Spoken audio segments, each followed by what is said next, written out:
America के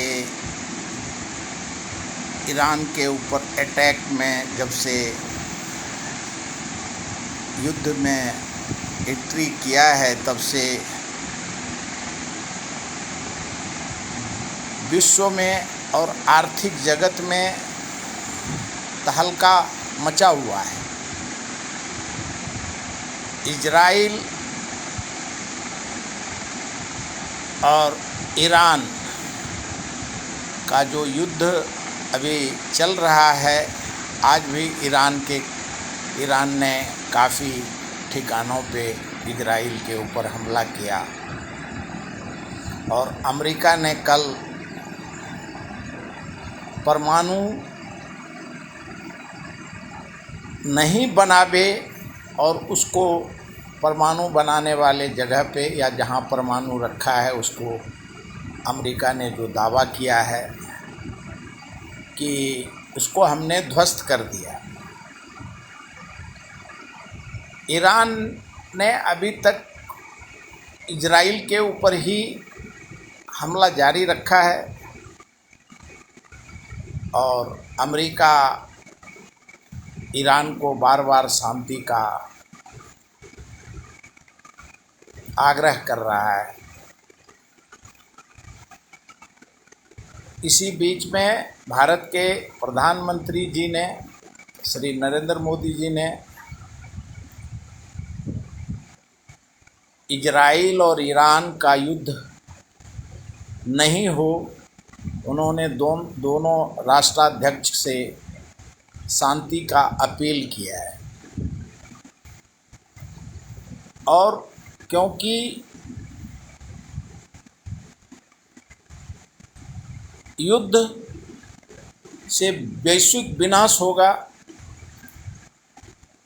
और भारत का इजराइल हो, ईरान हो, इराक हो, अरब कंट्री हो, सभी देश में भारत के लोग रहते हैं और सबसे अच्छे संबंध भारत का है। हमें याद है कि इराक में इंदिरा जी के समय में इराक में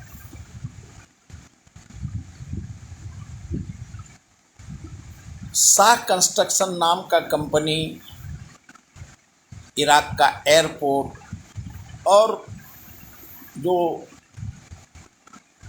प्रतिष्ठित प्रतिष्ठान हैं वहाँ के, वो काफ़ी सिविल वर्क शाह कंस्ट्रक्शन ने किया था। और इराक में जो बिल्डिंगें हैं बड़ी बड़ी और जो थे, और हमें याद है क्योंकि दिनेश शाह, दया भाई शाह वहाँ इराक में प्रोजेक्ट के डायरेक्टर थे। और महाराष्ट्र के जो डीपी महेश्वर साहब हैं, उस समय में वो भी शाह कंस्ट्रक्शन कंपनी लिमिटेड में साइन धारावी में असफाल्ट प्लांट में इंजीनियर थे, जिनको आईआरबी का मालक और एमएपी का मालिक बोलते हैं। ये 73-75 के दशक की बात है। बाद में उन्होंने आईआरबी के नाम से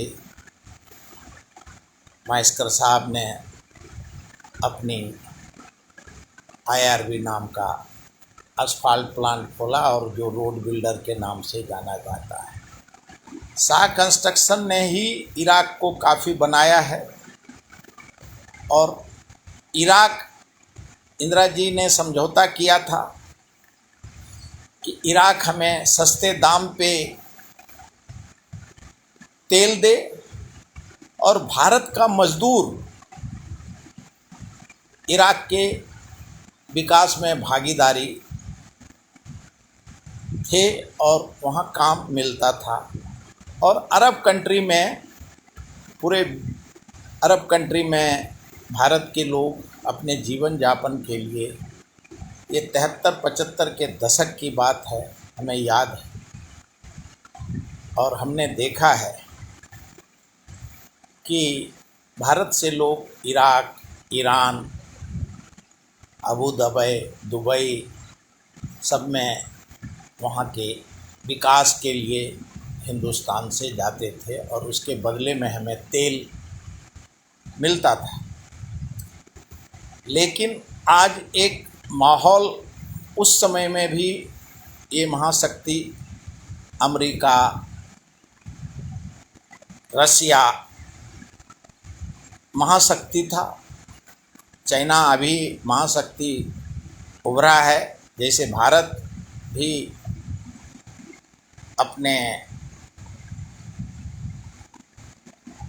भी आज महाशक्ति के रूप में विश्व में उभरा है। फ्रांस, जर्मनी और वैश्विक जो कंट्री, ऑस्ट्रेलिया, अभी जो G7 का कॉन्फ्रेंस हुआ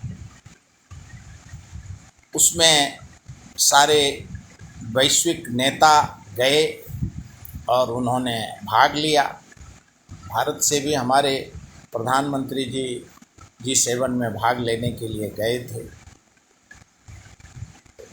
आज परमाणु परीक्षण का जो उल्लंघन, अब पूरे विश्व को डर लगा हुआ है। हर,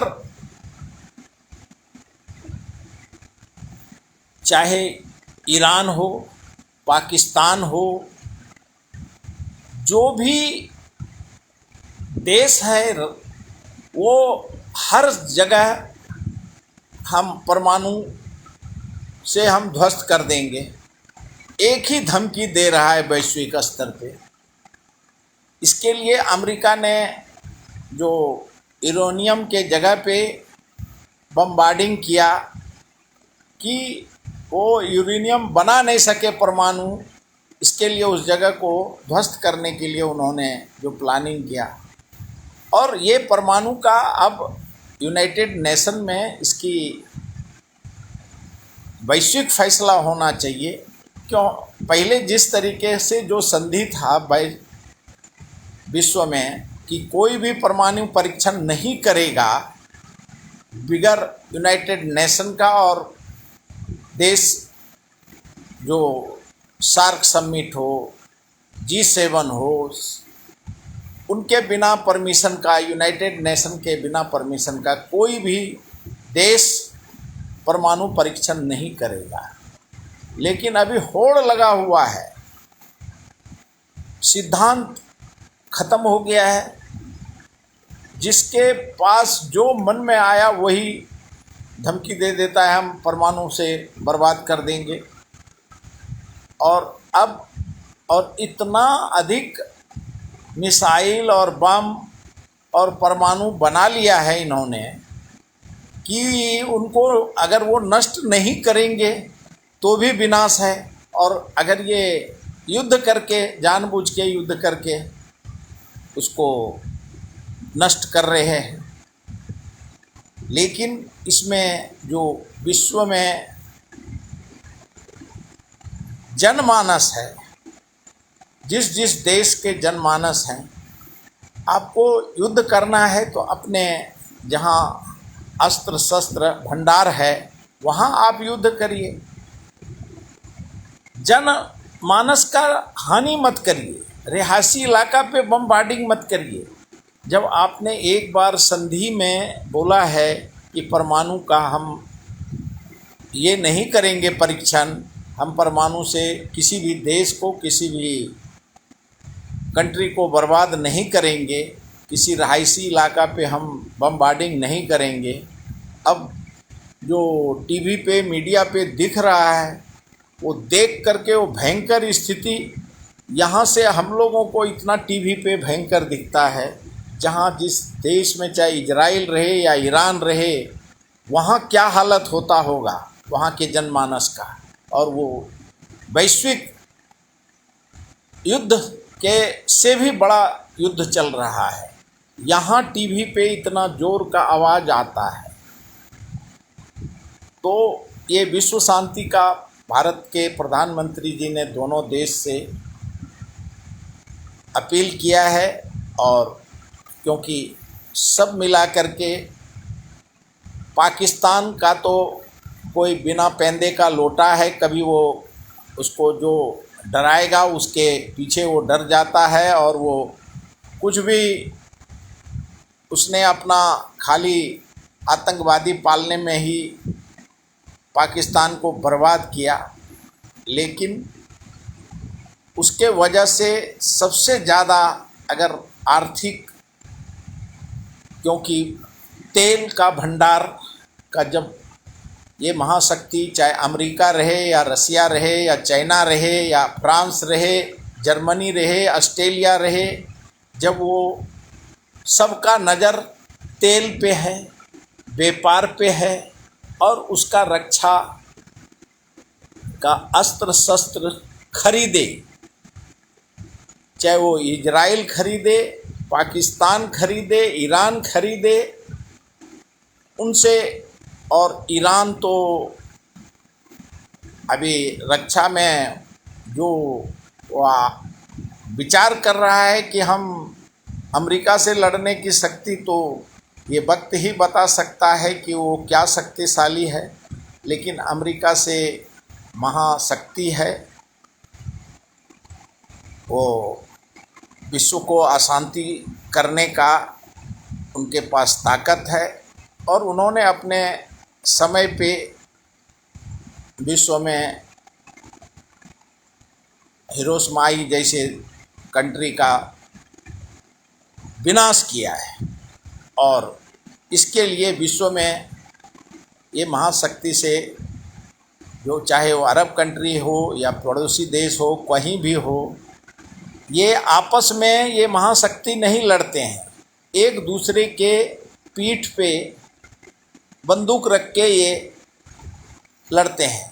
किसी का एयर स्पेस कब किसका यूज करेंगे, कब किसको अपना निशाना बनाएंगे, कब किसके ऊपर वार कर देंगे, कब किसके ऊपर परमाणु का परीक्षण कर देंगे, इसका इनको पता नहीं है। ये इतने महाशक्ति जो विश्व में हैं, वो अपना व्यापार कैसे उनका वैश्विक व्यापार होगा, वो उनको कोई दुनिया से लेना देना नहीं है।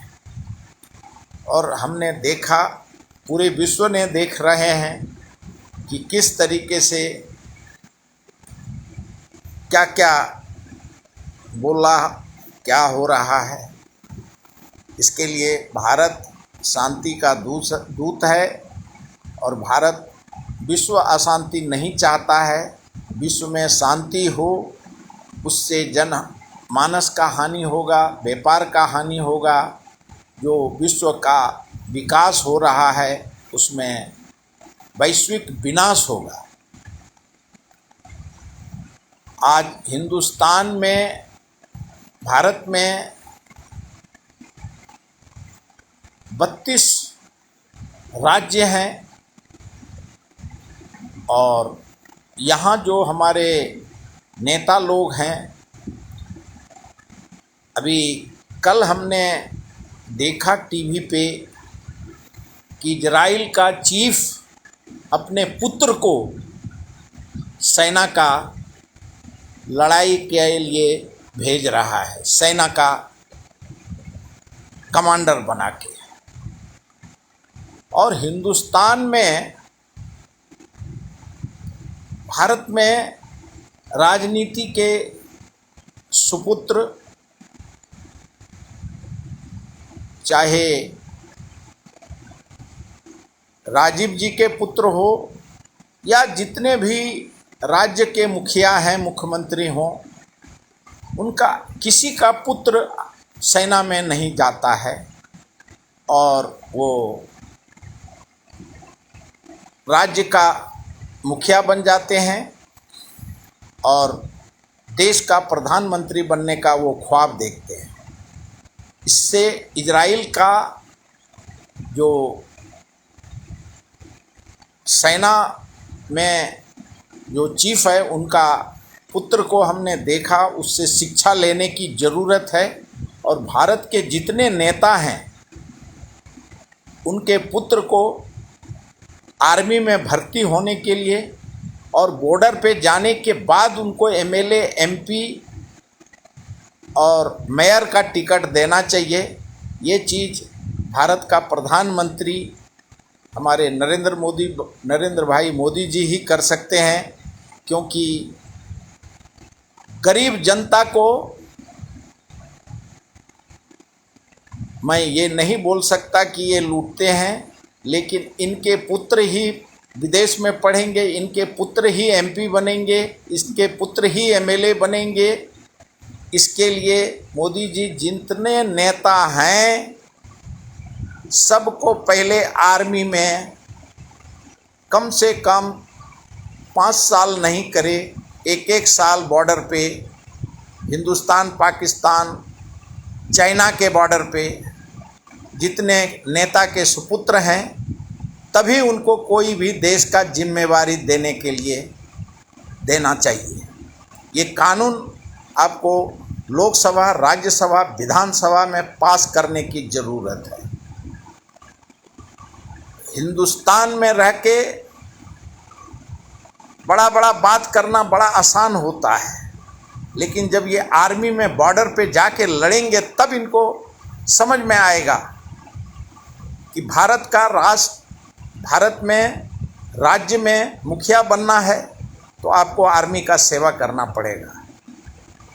आपने अग्निवीर बनाया, उसी तर्ज पे जितने नेता हैं उनके पुत्र को अग्निवीर में ही भर्ती कर दीजिए, लेकिन अग्निवीर के सरीका ही इनका पुत्र जाए तो एमएलए, एमपी, नगर पालिका का इनको टिकट दीजिए। और ये 1 पॉइंट प्रोग्राम, जैसे 1 नेशन 1 इलेक्शन, उसी तरीके से जिसको नेता बनना है उनको उनके पुत्र को पहले देश का सेवा करना पड़ेगा, तभी ये एमएलए, एमपी वो बन सकते हैं और सीएम और पीएम बनने का ख्वाब देखें। जब इजराइल का प्रधानमंत्री राष्ट्रपति का पुत्र बनता है तो भारत के भी जो सपना देखते हैं या बने हैं उनको भी आर्मी का ट्रेनिंग, एयरफोर्स का ट्रेनिंग और नेवी का ट्रेनिंग, कुछ नहीं तो राज्य के पुलिस का ट्रेनिंग उनको कंपलसरी कर दीजिए, तभी ये देश भारत में भ्रष्टाचार मुक्त देश बनेगा, राज्य बनेगा। क्यों? आज़ादी के बाद से इतना जनता, 143 करोड़ जनता त्रस्त रहता है और ये नेता मस्त रहता है। और ये चीज़ आपने जिस तरीके से इनको पूर्ण विराम लगाया है, उसी तरीके से जैसा पुराना इन्होंने घोटाला, बड़े बड़े घोटाले किए हैं, उसके लिए वो आपके शरण में जाते हैं। अब उसी शरण से आप इनको आर्मी में, नेवी में सबके पुत्र को देश का सेवा करने के लिए, भारत के सेवा करने के लिए, और अभी वार हो रहा है वहाँ का ट्रेनिंग में भेज दीजिए इनके सारे सपुत्र को, जो ख्वाब देख रहे हैं, कोई मुख्यमंत्री, कोई प्रधानमंत्री, कोई एमएलए, एमपी बनने का, तो इनको वहाँ भेजने की ज़रूरत है।